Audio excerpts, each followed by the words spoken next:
अस्सलाम वालेकुम, नमस्ते, सत श्री अकाल। कैसे हैं आप लोग? उम्मीद करती हूँ ठीक होंगे, खुश होंगे। मैं हूँ हज़िका अली और आज लाई हूँ आपके लिए एक बहुत ही लेटेस्ट वीडियो। सो स्टार्ट करते हैं अपनी वीडियो को without wasting any time. So let's start. Okay guys, तो वीडियो का टाइटल है हिंदी में एक्सपोर्ट। इतना ही पढ़ पा रहे। सो स्टार्ट करते हैं अपनी वीडियो को।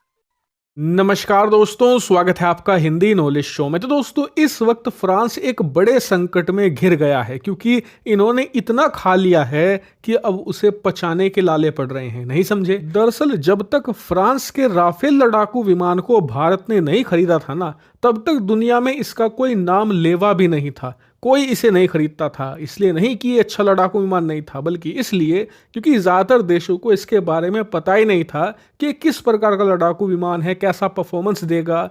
यानी कि भरोसे की कमी थी क्योंकि फ्रांस के हथियारों को लोगों ने ज़्यादा नहीं देखा था। सब या तो अमेरिकी हथियार की तरफ जाते थे या फिर रूसी हथियारों की तरफ। लेकिन जब भारत ने राफेल पर भरोसा दिखाया, इसकी क्वालिटी को पहचाना और इसे खरीदा, उसके बाद तो फ्रांस की बल्ले बल्ले हो गई। कहने को भारत ने भले ही 36 राफेल लड़ाकू विमान खरीदे, लेकिन उसके बदले फ्रांस के सैकड़ों लड़ाकू विमान बिकवा भी दिए। कैसे? दरअसल भारत के ऑर्डर देने के ठीक बाद इजिप्ट ने इसे खरीदा 2 दर्जन से भी ज़्यादा की संख्या में। उसके बाद ग्रीस ने खरीदा और अब हाल ही में इंडोनेशिया ने भी राफेल लड़ाकू विमानों को खरीद लिया है। यहाँ तक कि कतर भी बड़ी संख्या में अपनी वायुसेना में राफेल लड़ाकू विमानों को शामिल कर चुका है। और आप जानकर हैरान होंगे कि इस वक्त फ्रांस इसी संकट में फंसा है। संकट ये है कि इन्होंने ऑर्डर बहुत सारे ले लिए हैं, लेकिन इनकी बनाने की क्षमता ही नहीं है। आप जानकर हैरान होंगे कि इस वक्त फ्रांस की कंपनी डसोल्ट, जो कि इस राफेल लड़ाकू विमान को बनाती है, उसके पास 270 से ज्यादा राफेल के ऑर्डर बैकलॉग में पड़े हैं। मतलब कि इन्हें 270 से ज्यादा लड़ाकू विमान बनाकर एक्सपोर्ट करने थे, लेकिन इनकी बनाने की क्षमता ही नहीं है बड़ी संख्या में राफेल लड़ाकू विमानों को, क्योंकि इन्हें खुद को उम्मीद नहीं थी कि राफेल को दुनिया इतना ज्यादा पसंद करेगी, इतना ज्यादा खरीदेगी। यहां तक की स्थिति यह है कि खुद फ्रांस की वायुसेना को 50 से ज्यादा राफेल लड़ाकू विमान चाहिए, उन्हें भी नहीं मिल पा रहे। और आश्चर्य की बात तो यह है कि हाल ही में फ्रांस की यह कंपनी डसोल्ट, जो कि राफेल बनाती है, इसने अपनी फ्रांसीसी सरकार को कहा है कि जी हम एक नई फैक्ट्री बनाने पर काम कर रहे हैं, लेकिन इस फैक्ट्री को बनाने के बावजूद भी हम समय पर राफेल लड़ाकू विमानों की डिलीवरी अपनी ही फ्रांस की वायुसेना को नहीं कर पाएंगे। दूसरे देशों से जो ऑर्डर लिया है उनकी समय पर डिलीवरी तो आप भूल ही जाइए। ऐसे में कहीं ना कहीं भारत भी इसमें फंस सकता है, क्योंकि भारत ने हाल ही में राफेल लड़ाकू विमान के एम वेरिएंट, यानी कि जो मरीन वेरिएंट है, जो कि हमने अपनी वायुसेना के लिए लिया है, उसके भी डिले होने की यहां पर संभावना है। और इसी को देखते हुए अब एक नई संभावना निकलकर सामने आई है। संभावना ये कि क्यों ना राफेल लड़ाकू विमान को भारत में ही बनाया जाए, क्योंकि ऑलरेडी भारत की कंपनी रिलायंस और फ्रांस की कंपनी डसोल्ट के बीच में ये एग्रीमेंट हो चुका है कि नागपुर में ये राफेल का एक पूरा प्लांट लगाएंगे। तो जब भी भारत में एक प्लांट लगा रहे हैं, तो क्यों ना भारत में एक्सपोर्ट करने के लिए भी मैन्युफैक्चरिंग की जाए। यानी कि जो इंडोनेशिया ने बड़ा ऑर्डर दिया है, इसके अलावा यूएई एक बड़ा ऑर्डर देने वाला है, तो उनके लड़ाकू विमानों को क्यों ना भारत में बनाया जाए और भारत से इनका एक्सपोर्ट किया जाए। यानी कि एक बहुत बड़ी समस्या का जो समाधान है वो भारत ही दे सकता है, और इससे भारत का भी फायदा है। एक तो एक्सपोर्ट जब हम करेंगे तो उससे हमारे एक्सपोर्ट ओवरऑल बढ़ेंगे, हमारा खजाना भी बढ़ेगा, टैक्सेशन हमें मिलेगा। उससे भी बड़ी बात यह है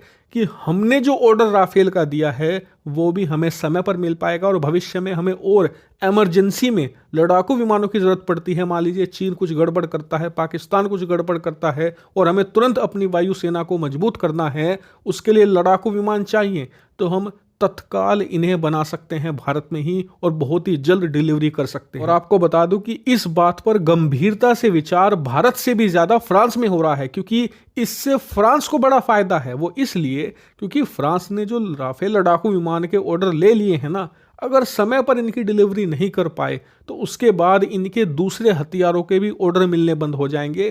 क्योंकि जो डिफेंस मार्केट होती है ना, इसमें पैसा इतना मैटर नहीं करता। एक बार को आपका हथियार महंगा है, बिक जाएगा। आपके हथियार में कुछ थोड़ा बहुत क्वालिटी का इशू है, फिर भी बिक जाएगा।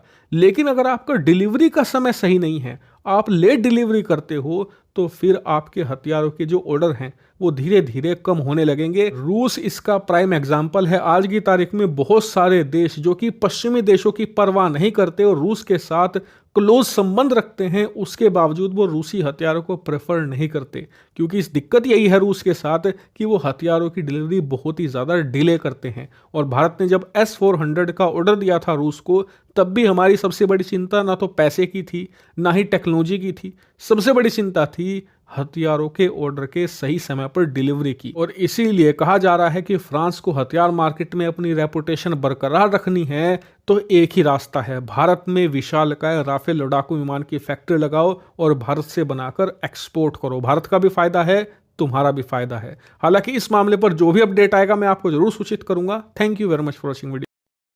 बिल्कुल, इसमें कोई भी दो राय नहीं है कि इंडिया, इसका मतलब तो यही हुआ, इंडिया जिसका हाथ पकड़ ले उसके तो वारे न्यारे हो जाए, उसके तो बल्ले बल्ले। तो वर्ड बल्ले बल्ले में कभी नहीं भूलने वाली हूँ। सबसे पहले तो मैं थैंक यू सो मच कहना चाहूँगी शुभम जी को, जिनने मुझे ये वीडियो सजेस्ट की। बहुत ही इन्फॉर्मेटिव वीडियो थी और आप लोग भी मुझे ऐसे ही इन्फॉर्मेटिव वीडियो सजेस्ट करें ताकि मैं उस पर रिएक्ट दूँ और मेरी नॉलेज बढ़े। अच्छा, सबसे पहले आते हैं इंडिया की तरफ। वैसे इंडिया का जो एक नेचर मैंने देखा है, इंडियंस का जो एक नेचर देखा है, वो ये देखा है कि बुरे वक्त में कभी साथ नहीं छोड़ते। कोई अगर कोई ब्लंडर करते या कोई अगर कुछ गलती करते तो उसको फुल्ली सपोर्ट करते हैं। ये उनका नेचर रहा है, ये उनकी तबीयत में शामिल है, ये कह सकते हैं।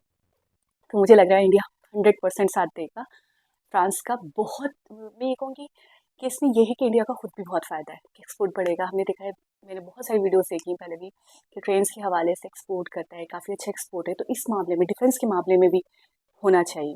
और वैसे भी इंडिया कोई पीछे नहीं है इन मामलों में भी, काफ़ी तरक्की की हुई है, इसमें भी काफ़ी तरक्की याफ्ता है, काफ़ी आगे है, खुद अपनी चीज़ें बना रहे हैं, खुद अपने वेपन्स बना रहे हैं। तो मुझे ऐसा लगता है कि बहुत बहुत बढ़िया रहेगा ये। अच्छा, मैं बहुत ज़्यादा हैरान हूँ फ्रांस की बेवकूफ़ी पे कि बिजनेस पॉइंट ऑफ व्यू से इसे क्या कहेंगे, इस ब्लंडर को क्या कहते हैं मुझे नहीं पता, आप लोग बताइएगा। लेकिन ऐसा कभी भी नहीं होता या नहीं होना चाहिए। एक छोटा से छोटा बिजनेसमैन भी जो होता है, वो भी अगर क्षमता नहीं रखता किसी ऑर्डर को डिलीवर्ड करने की, तो वो कभी उतना ऑर्डर नहीं लेता, उतना बल्क में या उतनी क्वांटिटी में ऑर्डर नहीं लेता। जैसे कि अगर फॉर सपोज मैं 100 आइटम्स बना सकती हूँ तो मैं 100 का ही ऑर्डर लूँगी। अगर मैं 50 आइटम्स बना सकती हूँ तो मैं 50 का ही ऑर्डर लूँगी। मैं 1000 का, 200 का, 300 का अपनी क्षमता से बढ़कर ऑर्डर लेना, तो ये तो बेवकूफ़ी हो गई ना, ये तो सरासर बेवकूफ़ी है। तो मैं हैरान हूँ फ्रांस जैसी बेवकूफ़ी कैसे कर सकता है। अच्छा, खुशी खुशी भी इंसान से ये सब करवाती है। तो जैसे कि बहुत बड़ा रोल रहा है इंडिया का कि इंडिया ने सबसे पहले उस पर भरोसा किया है। इसको अगर हम सादे वर्ड्स में कहें तो हम इस तरीके से कह सकते हैं कि सबसे पहले जो एक ट्रस्ट दिखाया, सबसे पहले जो बिलीव करने वाला कंट्री था फ्रांस पे, वो इंडिया था। क्योंकि देखिए, रशिया, अमेरिका, हम अक्सर इसके नाम सुनते हैं इन मामलात में, इस फील्ड में रशिया और अमेरिका बहुत आगे हैं। ठीक है, इनका कोई सानी नहीं है, अक्सर हम सुनते हैं। इंडिया भी काफ़ी टेक्नोलॉजीज़ में, इन चीज़ों में आगे बढ़ रहा है, लेकिन बढ़ रहा है। तो अब इनको पिछाड़ कर फ्रांस आगे बढ़ रहा है। अब उसकी खुशी का कोई ठिकाना नहीं रहा होगा। अब वो भी रोल रहा इंडिया का कि इंडिया ने सबसे पहले 36 का ऑर्डर दिया, फिर उसके बाद दूसरे देशों ने भी इंटरेस्ट दिखाया। अच्छा, दूसरे देशों की भी गलती नहीं है, उनकी नॉलेज में ही नहीं था। एक चीज़ जो, एक आइटम हो, एक चीज़ हो, एक प्रोडक्ट हो, जिसके बारे में मुझे पता ही ना हो कि यार फला देश भी बहुत अच्छा ऑफर कर रहा है, तो मैं कैसे परचेज़ करूँगी। हाँ, जब इंडिया जैसा कंट्री लेगा तो वाकई मैं भी बिलीव करूँगी उस पर, वाकई मैं भी ट्रस्ट करूँगी। अच्छा, कभी कभी ऐसा भी होता है, फर्स्ट टाइम आप किसी को आजमाना भी नहीं चाहते। मेरे साथ भी ऐसा बहुत होता है कि यार मैं फर्स्ट टाइम किसी नए बंदे को नहीं आजमाती हूँ। मुझे ऐसा लगता है कि यार मैंने इस पर ट्रस्ट कर लिया, अल्लाह ना करे पता नहीं क्या हो, कैसी चीज़ निकले, अच्छी हो या बुरी हो। ठीक है, तो ये चीज़ें बहुत मैटर करती हैं। दूसरी बात यह है कि चले इंडिया को देखा देखी, फिर यूएई, इंडोनेशिया, अच्छे खासे ऑर्डर्स अपनी सेना के लिए भी उनको 50 तैयार करने थे, जो वो नहीं कर पा रहे। उसके लिए भी वो मतलब बहुत बड़ी चीज़ है कि आप कैपेबल ही नहीं हो एक चीज़ बनाने के लिए इतनी इतनी क्वांटिटी में, और फिर आपने ऑर्डर्स पे ऑर्डर्स ले लिए। अब यकीनन आपको किसी ना किसी कंट्री का तो सहारा चाहिए। और कितनी बड़ी चीज़ है, अगर हम देखें तो हमारे यहाँ एक कॉल है कि जिसे ऊपर वाला इज्जत देना चाहे उसे कौन जलील कर सकता है। तो बस ये इंडिया पे बिल्कुल फिक्स है कि हर तरीके से उसे इज्जत मिलती है। अब देखें, फ्रांस भी देख रहा है, उसकी निगाहें, उसकी नज़रें किसकी तरफ है, इंडिया की तरफ है कि हाँ वो सपोर्ट करते हैं। नागपुर में जिस तरीके से बताया उन्होंने कि प्लांट लगा है, उस पर काम हो रहा है, रिलायंस कंपनी के साथ उनकी कंपनी, मैच होकर मिलकर काम करेगी तो बहुत बड़ी चीज़ है। इससे इंडिया को भी काफ़ी फ़ायदा होने वाला है और फिर फ्रांस को खुद भी, फ्रांस इस मुश्किल से, इस परेशानी से समझे एक वाहिद सॉल्यूशन मुझे भी दिख रहा है। बहुत बढ़िया वीडियो थी, बहुत अच्छी वीडियो थी, बहुत मज़ा आया ये वीडियो देख के। और सबसे बड़ी चीज़ ये मेरा, मुझे सबसे अच्छी इसलिए लगी ये वीडियो क्योंकि इन्फॉर्मेशन थी इसमें। अच्छा, ऐसे ब्लंडर नेक्स्ट टाइम फ्रांस ना करें, मैं दुआ करती हूँ उसके लिए। और इंशाल्लाह कुछ ना कुछ करेंगे, कोई ना कोई सॉल्यूशन निकलेगा। अच्छा, बहुत बड़ी चीज़ होती है ये, बहुत बड़ी बात करी इन्होंने। एक पॉइंट मुझे याद आया कि इन्होंने कहा कि पैसा मैटर नहीं करता, लेकिन टाइमिंग्स मैटर करती है। अब देखिए, फॉर एग्जाम्पल छोटी सी मिसाल है कि किसी चीज़ की मुझे आज ज़रूरत है, ठीक है, आज ज़रूरत है, वो प्रोडक्ट मुझे आज चाहिए, और कोई मुझे कल ला कर दे, तो मेरे लिए उस प्रोडक्ट की वर्थ ज़ीरो हो जाएगी। मुझे वो उसकी वैल्यू ही खत्म हो गई ना, क्योंकि उसकी इंपॉर्टेंस तब थी जब मुझे वो चाहिए था, उस वक्त वो अवेल होता तो वो मेरे लिए बहुत बहुत बहुत करामत था। लेकिन अगर एक दिन के डिले से भी वो मुझे मिलता है तो मेरे लिए किस काम का। ठीक है, ये बहुत बड़ी चीज़ होती है कि टाइम बहुत मैटर करता है, पैसा मैटर नहीं करता। वाकई अगर मुझे आज कोई चीज़ चाहिए तो मैं उसके लिए हज़ारों लाखों भी कुर्बान कर दूंगी, लेकिन वो चीज़ मुझे वो टाइम पर अवेल हो जाए, उसकी अवेलेबिलिटी बहुत बड़ी चीज़ है, टाइम पर, ऑन टाइम। तो इस बात पे भी गौर करना चाहिए क्योंकि फ्रांस अब आगे बढ़ रहा है, तो उसको ये सोचना चाहिए कि उसकी रैपो पे बात ना है, ठीक है, उसकी मार्केट खराब ना हो। तो ये बहुत बड़ी चीज़ है, इसके ऊपर भी काम करना चाहिए। तो दोबारा कुछ किसी और वीडियो के साथ आपसे मुलाकात होगी, जब तक आप अपना बहुत सारा ख्याल रखें और हमारे चैनल वाओ फैक्ट 2.0 को सब्सक्राइब करना, वीडियो को लाइक करना, दूसरों के साथ शेयर करना और बेल आइकन को प्रेस करना बिल्कुल ना भूलें। तो अपना बहुत सारा ख्याल रखिए। अल्लाह हाफिज़।